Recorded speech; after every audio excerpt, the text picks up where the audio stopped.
하나님이 우리를 하나님의 형상을 따라 지으신 이유가 기도하게 하기 위함이었음을 말씀을 통해서 분명히 되새겨 보았습니다. 우리는 기도자로 지음 받았는데 죄로 말미암아서 하나님과 담이 쌓이게 되고, 그래서 하나님과의 대화가 단절되는, 즉 기도자로 살지 못하게 되었습니다. 그러나 그런 인생을 하나님이 포기하지 않으시고 예수 그리스도를 보내셔서 죄 문제를 해결하여 주셨습니다. 기도의 관점에서 보면 이것은, 우리를 구원하신 이 놀라운 사건은 우리를 다시 기도자로 회복시키신 것이죠. 그래서 그리스도인은 지음받은 목적과 구원받은 목적에 합당하게 기도자로 살아가야 됨을 분명히 되새겨 보았는데요. 그 기도는 바로 예수님의 이름으로 기도하는 기도임을, 예수님이 가르치신 기도를 분명히 되새기면서 예수님의 이름으로 기도해야 됨을 되새겨 보았습니다.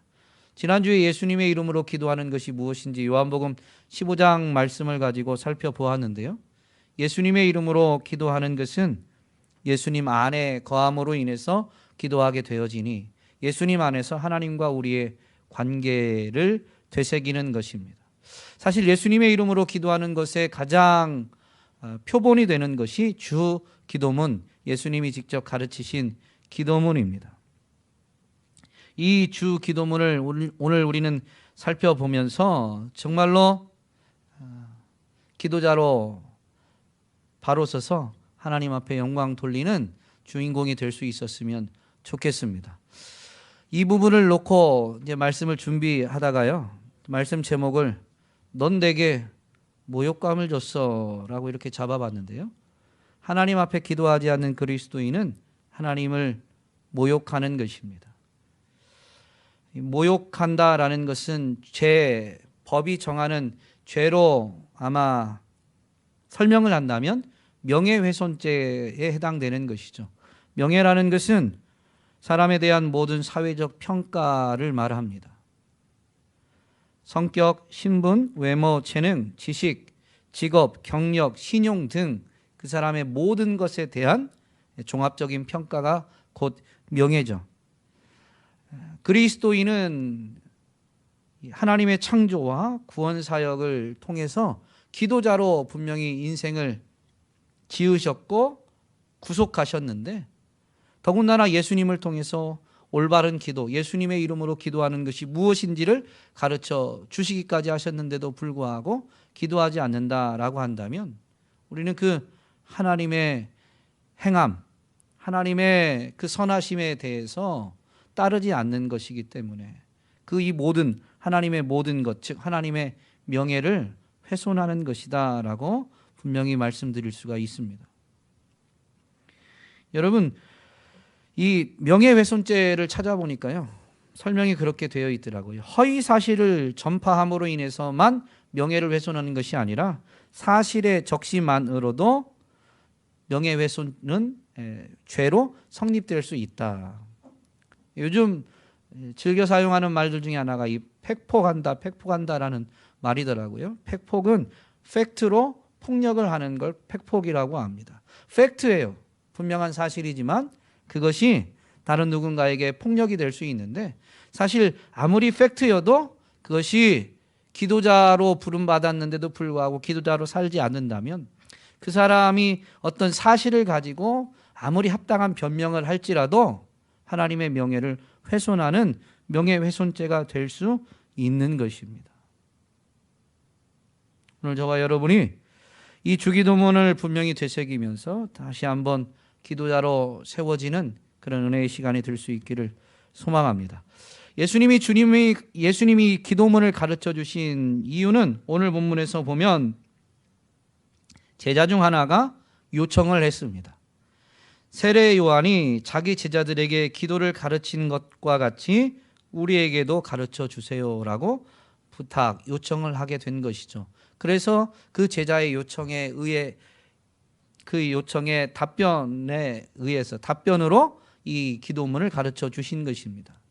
그러면 이 제자는 왜 이 기도를 요청했을까요? 기도를 가르쳐 달라고 요청했을까요?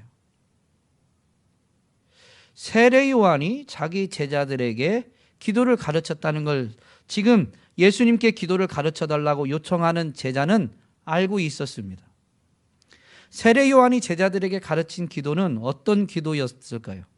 그 기도는 왜 더 이상 하면 안 되나요? 왜 예수님께 세례 요한이 제자들에게 기도를 가르쳐 준 것처럼 예수님도 우리에게 기도를 가르쳐 주세요 라고 할까요? 이걸 이해해야 주기도문의 의미를 더 풍성히 이해할 수가 있습니다. 그리고 우리는 주기도문은 암송하는 것 자체의 목적이 있는 게 아니라 이 기도문이 예수님의 이름으로 기도하는 가장 표본이기 때문에 그 예수님의 이름으로 기도한다라는 것의 의미를 더 깊이 이해할 수가 있게 되는 것이죠. 예수님의 제자들 중에는 세례 요한의 제자였던 사람들이 있습니다. 대표적으로 누가 있을까요? 안드레가 세례 요한의 제자였었습니다. 안드레가 이제 예수님의 제자가 된 것이죠. 세례 요한은 자기 제자들이 예수님을 따르게 될 때, 예수님을 따라갈 때 그것을 분노하거나 그리고 그것을 만류하지 않았습니다. 도리어 그는 흥하여야 하겠고 나는 쇠하여야 하리라 라고 하면서 자기 사역의 이 목표, 자기 사역이 사실은 바로 그리스도의 길을 예비하는 것이었음을, 그래서 그분이 흥하고 자기가 쇠하여야 됨을 분명히 고백하면서 자기의 제자였던 자들이 예수님을 따르게 되는 것을 어떻게 보면 적극 권장한 것과도 같은 것이죠.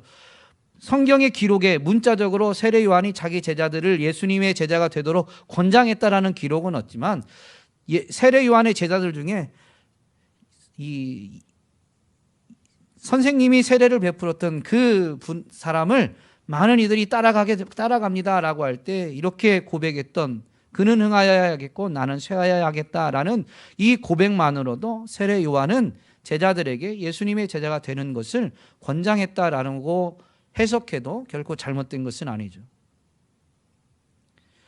분명히 세례 요한은 이 사역의 목표, 방향을 분명히 알고 있었습니다. 그렇다면 세례 요한이 제자들에게 기도를 가르칠 때 이 세례 요한의 제자였던 사람은 세례 요한이 제자들에게 기도를 가르쳤다라는 것을 알고 있었던 것이죠. 그런데 이제 예수님의 제자가 되어서 세례 요한이 제자들에게 가르쳤던 기도, 그것도 좋은 기도였지만 이제 예수님을 만나고 예수님의 가르침을 받다 보니까 기도가 달라져야 됨을 인식하게 된 거예요. 이건 무슨 의미냐면 예수님의 가르침을 통해서 세례 요한이 가르쳤던 가르침을 받다가 이제 예수님의 가르침을 받아 보니까 하나님 나라, 하나님과의 관계에 변화가 있구나라는 것이 인식된 거예요. 그 변화에 맞춰서 하나님의 나라를 경험하는, 하나님의 나라를 살아가는 게 분명히 세례 요한에게 배웠던 때와 예수님이 이 땅에 오셨고 예수님이 사역을 펼치시는 지금 이 순간에는 분명히 달라진 걸 인식하고 있는 거예요. 그것을 정확히 예수님에 의해서 하나님 나라가 어떻게 되어졌다, 하나님과의 관계가 어떻게 되어졌다라는 것을 정확하게 깨닫지는 못했을지라도 이 변화가 있구나라는 건 인식하고 있었기 때문에 새로운 기도의 필요성을 깨닫게 된 거죠. 그래서 지금 예수님의 제자 중에 한 사람이 아마 세례 요한의 제자였었을 것으로 생각됩니다. 왜냐하면 세례 요한이 제자들에게 가르쳤던 기도를 알고 있는 자가 예수님께도 기도 가르쳐 주기를 요청하니까요. 근데 핵심은 이 지금 하나님 나라, 하나님과의 관계에 새로운 변화가 일어나고 있다라는 것입니다. 그런데 이 변화는 무엇으로 성취되어지나요? 무엇으로 완성되나요? 바로 예수님의 십자가와 부활을 통해서 완성됩니다. 그러므로 사실 주 기도문은 예수님의 십자가와 부활 사건 이후의 관점에서 바라봐야 돼요. 여러분, 예수님의 십자가와 부활 사건 때문에 예수님을 믿는 자들이 예수님 안에서 예수님과 연합을 하면서 하나님을 아버지로, 그래서 하나님의 자녀로 분명히 세워지게 되는 것입니다. 예수님이 가르치신 기도 처음에 하늘에 계신 우리 아버지여라고 하면서 하늘에 계신 그 여호와 하나님을 이제는 아버지로 부르도록 분명히 가르쳐 주시죠. 이것은 십자가와 부활을 통해서 성취된 거예요. 예수님이 이 기도를 가르치기 이전에 제자들 중에 어느 누구도 하나님을 아버지로 부를 수 있다라고 생각한 사람이 없어요.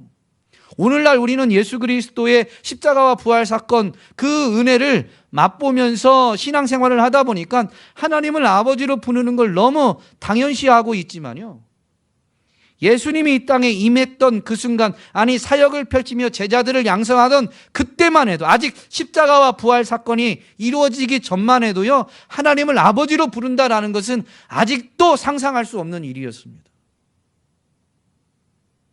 그런데 십자가 부활 사건을 통해서 이제 구원받은 백성들은 하나님을 어떻게 부른다고요? 아버지로 부르게 된 것이죠. 여러분, 하나님을 아버지로 부르는 것은 엄청난 변화, 충격적인 사건입니다. 거룩하신 하나님의 이름을 인간의 입으로 담을 수 없어서 여호와라는 이름을 부르지 않고 아도나이라는 이름, 이 주라는 호칭으로 바꿔서 하나님을 이렇게 부르게 되었었는데요. 그런 인생이 이제 하나님의 이름을 부르며 그 하나님을 아버지라고 부를 수 있다는 건 놀라운 변화죠. 여러분, 이 변화의 주인공, 이 놀라운 변화의 혜택을 오늘 저와 여러분이 주님 안에서 맛보고 있는 것입니다. 그래서 예수님은 이 제자의 요청에 기도를 가르쳐 주시는데 하늘에 계신 우리 아버지여라고 했는데요, 이것은 하나님과 우리의 관계를 분명히 표현해 주는 것이죠. 여러분, 기도를 함으로 인해서 무언가를 응답받는 것이 분명히 있지만 응답 자체가 목적이 아니다라고 2주 전에 분명히 말씀을 드렸습니다. 기도는요, 하나님과의 관계를 확인하는 수단입니다. 물론 마태복음을 좀 더 살펴보면 마태복음에도 이 기도문이 있으니까 마태복음을 살펴보면 기도는 행위를 넘어서는 삶임을 분명히 가르쳐 주는데요, 그 부분은 나중에 기회 되면 또 살펴보겠습니다. 1부 때는 얘기했는데요, 이게 설교가 너무 길어지더라고요. 그래서 그 부분은 오늘은 생략하고, 어쨌든 오늘은 누가복음만 좀 살펴보면 기도는 결국 하나님과 우리의 관계를 확인하는 방편 수단인 거예요. 사실 이 기도문, 오늘 우리가 읽은 본문에서 보면 주님이 기도문을 가르쳐 주시고 기도를 계속 가르쳐 주시는데 5절부터 8절까지에서는 이 한밤중에 찾아온 친구를 대접하기 위해서 다른 친구에게 가서 떡을 3덩이 요구하는 비유입니다. 이 비유는 8절에서 보면 그 간청함을 인하여 일어나 그 요구대로 주리라, 우리가 간청하면 응답받는다라고 이해하고 있지만 사실은 그렇지 않습니다. 오늘 이 부분을 특별히 더 살펴보겠는데요, 이 모든 설명은 하나님과 우리 관계, 하나님이 어떤 분이신가에 더 초점이 있는 비유들입니다. 기도는 하나님과 우리의 관계를 분명히 확인하는 방편이에요. 그래서요, 우리는 끊임없이 기도해야 돼요. 기도하지 않으면 하나님과 우리의 관계를 우리는 쉽게 잊고 잊은 채로 삶을 살아내기가 너무 쉽습니다. 그런 우리의 연약함 때문에 성령을 부어주시면서 말할 수 없는 탄식으로 도와주시면서 우리가 기도자로 살아가게끔 하나님이 우리를 인도해 가시는 것입니다. 여러분, 이 하나님 아버지에 대한, 오늘 누가복음에는 하늘에 계신 우리 아버지여라는 표현은 없습니다. 아버지여라고 이렇게 하나님을 아버지로 부르는 것을 강조하지만요, 마태복음에 있는, 우리가 그리고 교회가 공적으로 이렇게 고백하는 주 기도문에는 하늘에 계신이라는 수식어가 있죠. 하나님에 대한 수식어, 그분이 나의 아버지이신데 그분에 대한 수식어를 가장 짧게 한 게 뭐냐면 하늘에 계신이라는 것입니다. 유대인들의 사고방식에서 보면 땅은 인간의 활동 영역입니다. 인간의 존재 영역이에요. 그런데 하늘은 분명히 이사야 선지자를 통해서도 하나님이 말씀하신 것처럼 땅에서 하늘이 높음같이 하나님의 생각, 하나님의 계획, 하나님의 능력은 이 땅과는 차이가 있는 거죠. 그래서 이 하늘에 계시다라는 이 표현은 초월적인 분이심을, 하나님이 초월적 존재임을 나타내는 표현입니다. 여기엔 하나님에 대한 것을 가장 압축해서 설명한 것인데요. 구약에 있는 사건들을 보면 하늘로부터 비가 내리죠. 그 비는 어떤 때는 생명을 주는 것이기도 하지만 어떨 때는 심판이 되기도 합니다. 하나님이 하늘로부터 비를 내려서 심판하시는데요. 하나님이 심판하시는 것은 비만 내린 것으로 심판하시진 않으셨죠. 소돔과 고모라는 불을 내리셔서 심판하십니다. 그러니까 하늘로부터 내리는, 이 하늘로부터 내렸다라는 것은 꼭 불을 내린 그 사건 자체만을 말하는 게 아니라 하나님이 심판하시는 것임을 설명한 것이죠. 그래서 하늘은 사실 이 땅에 사는 존재, 피조물들의 주관자로서 그분이 심판주이심을 나타내는 표현이기도 합니다. 또한 하늘은 비를 내리시는데 그것이 땅에 있는 존재들, 인생에게는 생명이 되기도 하죠. 이것을 더 직접적으로 나타내 주신 사건이 이스라엘이 광야를 통과할 때 하늘로부터 만나를 내리신 사건입니다. 그 광야에서 만나를 먹음으로 인해서 그들은 생명을, 영양을 공급받게 되는 것이죠. 하늘은 인생에게 생명을 공급하시는 곳입니다. 하나님이 계신 곳. 그래서 하나님이 우리 인생의 생명의 주관자이심을 분명히 지금 이 짧은 표현을 통해서 예수님이 우리에게 가르쳐주고 계신 것입니다. 솔로몬이 성전을 봉헌하고 나서 이 기도하는 내용에 보면 이스라엘 백성들이 어떤 일을 만나든 어디에 있든 이 성전을 향하여 기도하면 하나님 들어주십시오라고 이 봉헌 기도를 하게 되는데요. 성전 봉헌하는 기도를 하게 되는데 그 내용에 보면 들어주십시오라는 그것은 질병이 걸린 자들은 질병을 고쳐주시고 전쟁으로 인해서 적군에게 패배하고 그래서 포로로 끌려갔으면 그 포로에서 돌이켜 주십시오라는 내용들입니다. 그러므로 하나님 성전을 향해서 하나님의 백성들이 기도하면 들어주십시오라는 것은 하나님이 구원을 해주시는 분이심을, 하나님 구원해 주십시오라는 간구이고 하나님이 구원자이심을 인정하는 고백들인 것입니다. 그런데 그 솔로몬의 기도 내용에 보면 이 성전을 향해서 기도하면이라고 하지만 사람들은 하나님의 임재를 상징하는 성전을 향해서 기도하게 되지만 실제 하나님은 성전에 계신 분이 아니심을 솔로몬은 분명히 이 기도에서 표현합니다. 뭐라고 그가 이렇게 계속 기도하냐면요. 주는 하늘에서 들으시고 응답해 주십시오. 주는 계신 곳 하늘에서 들으시고 응답해 주십시오라고 반복적으로 기도합니다. 그래서 성전에 계신 게 아니라 사실은 사람들은 하나님을 떠올리기 위해서 성전을 향하고 성전을 찾고 그렇게 기도하지만 실제 하나님은 하늘에 계신 분이심을, 즉 어느 장소에 제한되는 분이 아니라 초월적 분이심을, 인생에게 능히 구원을 베푸실 수 있는 전능자이심을 이 솔로몬이 고백한 것입니다. 이게 하늘에 계시다라는 의미가 담고 있는 거예요. 여러분, 우리가 하나님 앞에 기도할 때 주님이 가르치신 기도는 지금 너희가 기도하는 그분이 누구인 줄 알고 기도하라는 거예요. 여러분, 내가 답답함 때문에 기도하는 게 아니에요. 답답함 때문에 기도하게 되긴 하겠지만 내가 기도하는 분이 누구인 줄 알고 기도해야 답답함이 기도하는 순간에 해결돼요.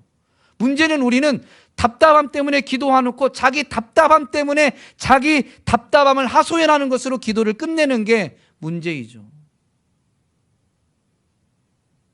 인생이 답답해서 기도한다고 답답함이 풀리는 게 아닙니다. 지금 내가 이 문제를 가지고 누구를 찾고 있느냐를 알아야 문제가 해결되는 거예요. 내 지혜로는 해결할 수 없는 이 문제를 전지하신 하나님, 모든 것을 아시는 하나님 앞에 가지고 나오니까 가지고 나오면서부터 어떻게 돼요? 문제가 풀릴 줄 아는 거예요. 수학 문제를 풀다가 못 푸는 아이들이 선생님을 찾아갑니다. 그런데 그 선생님이 그 문제를 풀 줄 알고 찾아가요? 이 선생님이 이걸 풀을 수 있을까 하고 찾아가요. 풀 줄 알고 찾아가는 거예요. 수학 문제를 풀던 친구는 자기가 못 푸는 문제를 만나면 수학 선생님을 찾아가요. 수학 문제를 풀다가 못 푼다고 해서 내가 더 좋아하는 더 잘생긴 미술 선생님 찾아가지 않아요. 기도를 하면서 제일 중요한 게, 성경이 지금 예수님의 이름으로 기도할 때 제일 중요한 게 뭐냐면, 지금 네가 인생의 문제를 가지고 누구를 찾아가느냐, 이게 제일 중요한 거죠.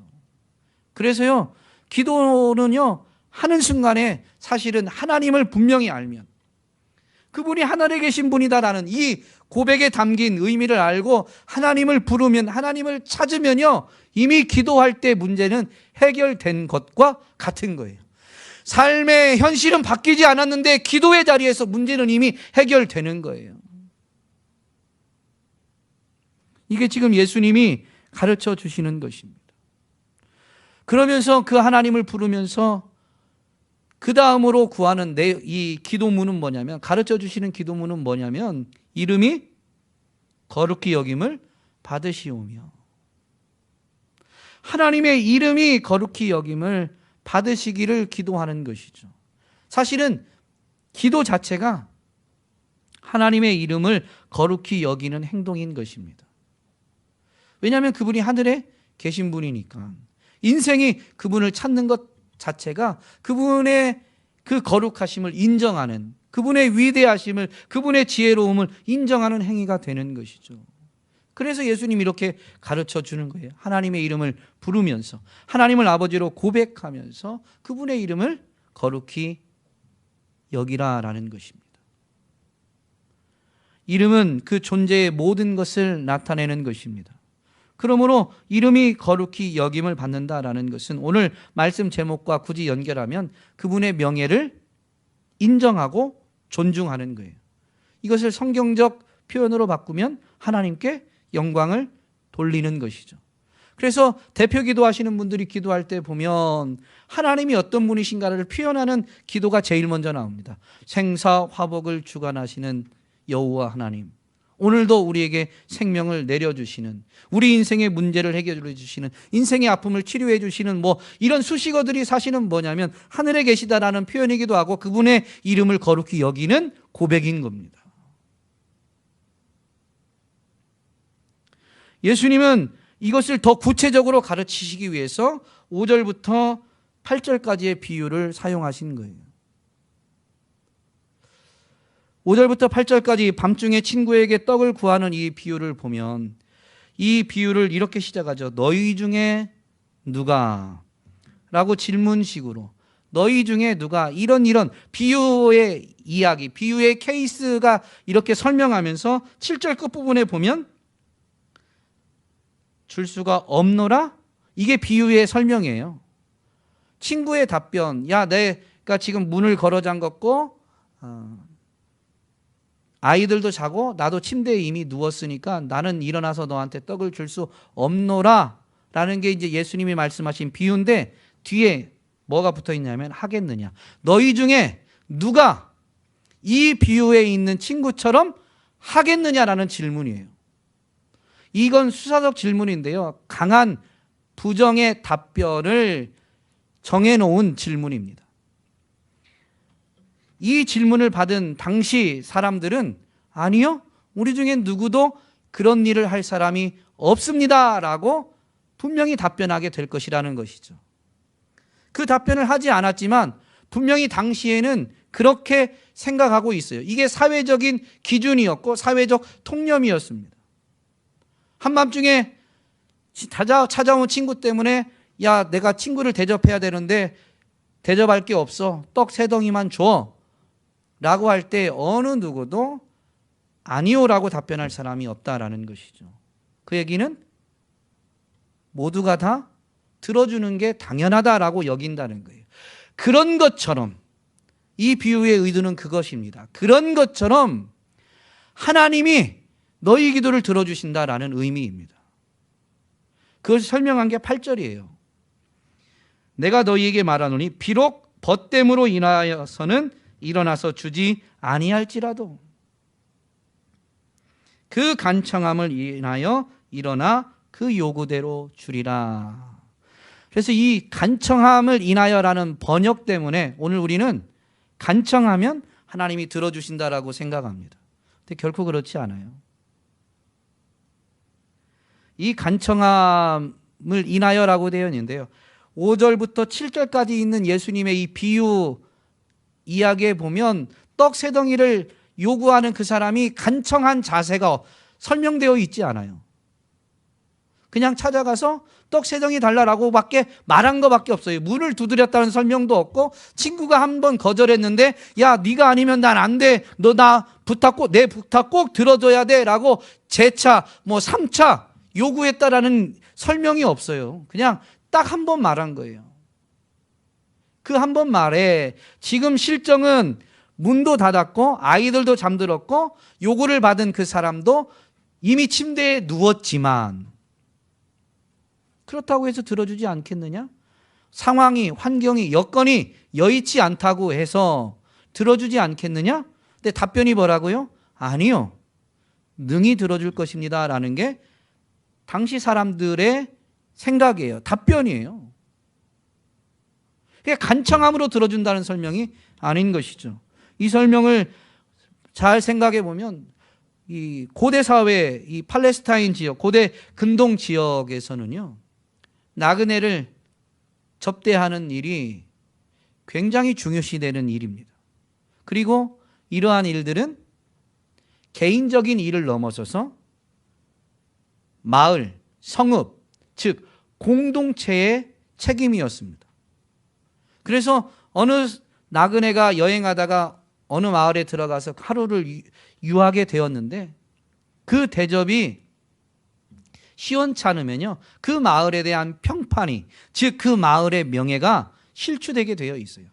야, 그 마을에 한번 내가 가서 묵었는데 세상에 지나가던 개 보듯 하더라. 거지 동냥하듯 먹을 거 주는데 자존심 상하더라. 이 말하면 그 마을의 명예는 완전히 추락하게 되는 것이죠. 고대 근동 지역은, 이 중동이라고 하잖아요. 요즘은 이 지역은 사막 지역 또 광야 지역입니다. 그러니까 한낮에는 여행을 피해요. 거의 목숨 거는 일이죠. 그러니까 조금 한낮을 피해서 저녁 때 또는 이른 아침에 여행을 하게 되죠. 그러다 보니까 이제 좀 밤에 어느 유숙할 곳을 찾는 일들이 많이 있습니다. 그러니까 한밤중에 지금 친구가 날 찾아왔다라는 것은 이 낯선 일은 아니에요. 그 지역에서는 충분히 납득될 만한 이런 일인 것이죠. 그런데 그 친구가 날 찾아왔어요. 이제 하루를 유하게 해줘야 되는데 이 사람이 6절에 보면 뭐라고 되어 있냐면 내가 먹일 것이 없다라고 이야기하게 됩니다. 그 집에 먹을 것이 하나도 없다라는 말이 아니에요. 나그네, 손님을 예우할 만한 음식이 없다라는 의미입니다. 그것도 이 손님을 대접하는 게 마을, 공동체의 공동적 책임이라고 그랬잖아요. 마을의 명예와 달린 거라고 그랬잖아요. 어떤 거든 한 끼 요기할 수 있는 것, 이 허기를 채울 수 있는 거라면 아무거나 내어놓을 수 있겠지만 마을의 명예를 생각하면 마을의 명예에 누가 되지 않는 것을 내놓을 게 없다는 거예요. 그래서 지금 친구를 찾아가서 떡 세 덩이, 손대지 않고 깨끗하고 좋은 거를 말합니다. 그 떡 세 덩이를 달라는 것이죠. 이 고대 근동 지역에서는 떡 한 덩이도 굉장히 큰, 그래서 예수님이 제자들과 식사하실 때, 성찬할 때 보면 한 덩이 떡 갖고도 제자들이 찢어서 나누어 먹잖아요. 그러니까 떡 한 덩이가 작은 게 아니에요. 그런데 그 떡 세 덩이를 지금 달라는 거죠. 왜냐하면 마을의 명예 때문에 손님에게 좋은 것을 풍성히 대접하기 위함입니다. 그래서 한밤중에 자기 친구를 찾아가서 지금 친구가 문을 닫고 아이들 다 재우고 자기도 잘라고 누웠는데도 불구하고 그 친구의 집안 사정을 모르겠어요. 애들이 어린데 지금 밤 11시인데 지금 내가 그 집을 찾아가서 친구를 부른다라는 것이 얼마나 신뢰가 되는지 지금 이 떡을 달라고 요청하는 사람이 모를까요? 알고 있습니다. 그런데 왜 가느냐? 마을의 명예 때문인 거예요. 그리고 친구에게 이걸 요청한 것은 친구를 괴롭히는 일일 수도 있겠지만, 개인적으로는 괴롭히는 일이 되겠지만, 마을의 명예를 따져보면 친구를 존중하는 거예요. 내 친구는 자신은 좀 괴롭겠지만 마을의 명예를 실추시킬 사람이 아니다 라는 이 확신을 가지고 지금 친구를 밤에 찾아가서 떡세덩이를 달라고 하는 것이죠. 그럴 때 나 누웠어, 문도 잠겼어, 우리 애들 자, 나 일어날 수 없어, 애들 그러면 다 깨, 안 돼 라고 말할 사람이 없다. 마을의 명예를 생각하면 누구든지, 아니 그럴 상황이라도 얼마든지 일어나서 떡을 줄 것이다 라고 예수님의 이 가르침을 듣는 이들이 답변하게 되는 것이죠. 이 친구 관계가 아니어도 이 8절에 있는 설명을 보면 그 간청함이라는 것이 이제 사실은 살펴볼 단어인데요. 헬라어로는 아나이데이안이라는 말입니다.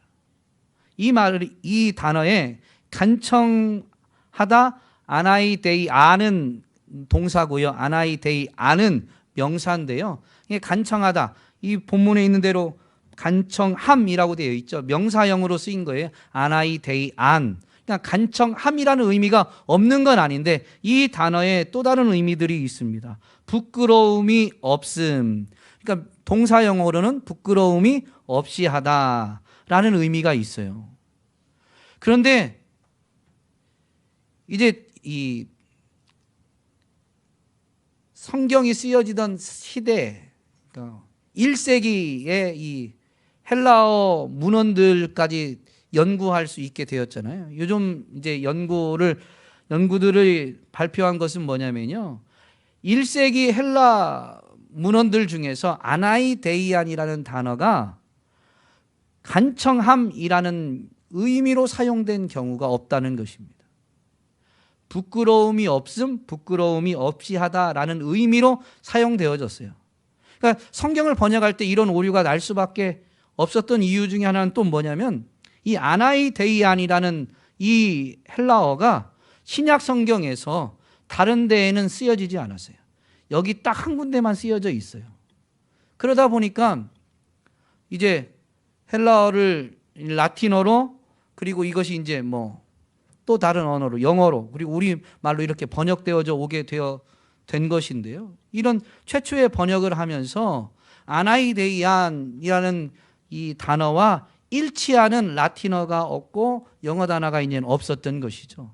그러다 보니까 기도에 대한 의미를 생각해 보고 기도의 자세, 이 뒷부분에 보면 구하라, 찾으라, 두드리라 라는 이런 표현들이 있잖아요. 그러다 보니까 이 단어가 갖고 있는 의미 중에 간청함이라는 의미, 그 간청함이라는 의미에 해당되는 단어들은 이제 이렇게 찾을 수가 있으니까 이쪽으로 이제 번역이 된 것으로 보고 있습니다. 예수님의 비유에 이 간청했다라는 이 내용이 없고 1세기 당시에 이 아나이데이안이라는 말이 간청하다라는 의미로 사용된 경우도 없고, 그러면 이 단어는 부끄러움이 없이 하다라고 사용되어진 것인데요. 사실 예수님의 비유의 강조점이 구하는 자에게 있느냐, 청함을 받은 자에게 있느냐에 따라서 두 가지가 다 해당될 수가 있는데, 청함을 받은 자에게 해당된다라면 부끄러움이 없이 하다라는 것이 더 적절한 번역입니다. 청함을 받은 사람이 부끄러움을 당하지 않으려고 그의 부탁을 들어주는 거예요. 뒤에 이어진 비유는 자식과 부모의 비유를 통해서 하나님을, 인간 부모도 자식에게는 좋은 것으로 줄 아는데 하늘에 계신 그 하나님 아버지는 더욱 그러하다라는 의미이거든요. 이 비유도 너희 중에 하겠느냐라는 이런 수사적 질문으로 비유를 설명합니다. 11절에 너희 중에 아버지 된 자가 아들에게 뱀이나 전갈을 주겠느냐? 답변이 뭐예요? 강한 부정을 확정한 답변입니다. 아버지 중에는 자식에게 뱀이나 전갈을 주는 자가 없습니다라는 의미죠. 그래서 이어서 너희가 악할지라도, 인간이 아무리 악해도 자기 자식에게는 좋은 것으로 주는데 하물며 하늘에 계신 너희 아버지께서 구하는 자에게 성령을 주시지 않겠느냐라고 이렇게 설명하죠.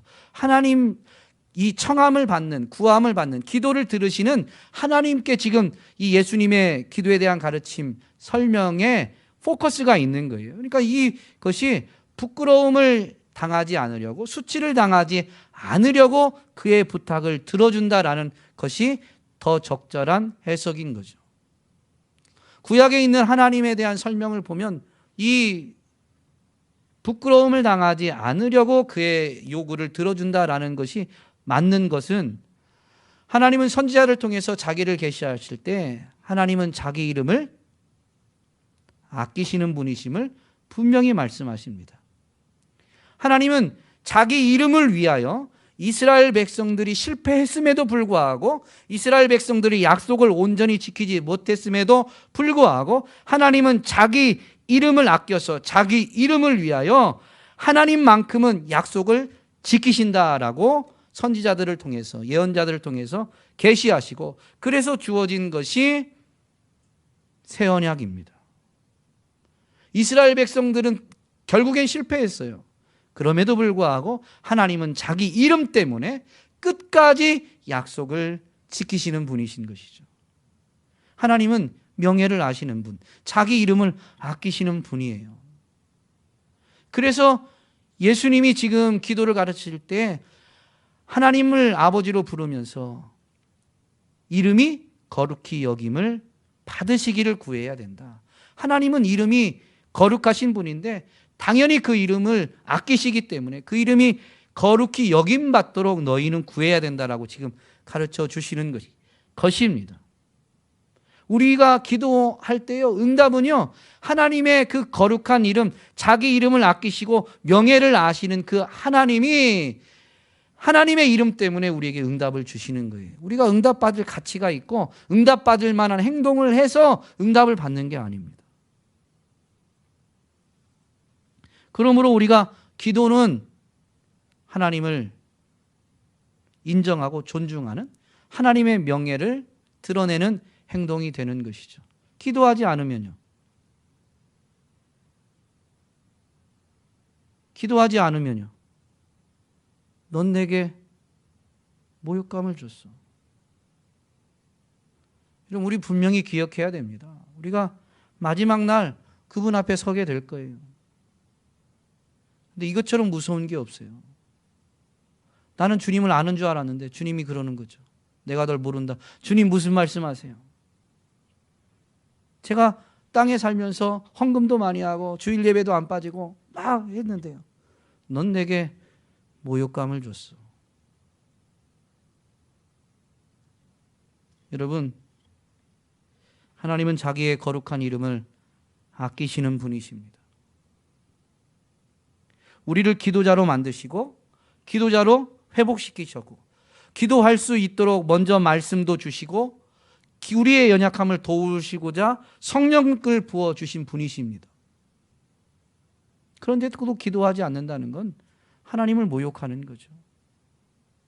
우리가 기도하면요, 우리가 기도했기 때문에 응답받는 게 아니에요. 그분의 거룩한 이름 때문에 우리가 응답을 받는 그 하나님이 선하신 분이심을 체험하게 되는 것이죠. 오늘 저와 여러분이 정말로 하나님을 모욕하는 자들이 아니라 하나님을 영화롭게 해드리는 자, 하나님의 명예를 정말로 존중하는 자들이 될 수 있기를.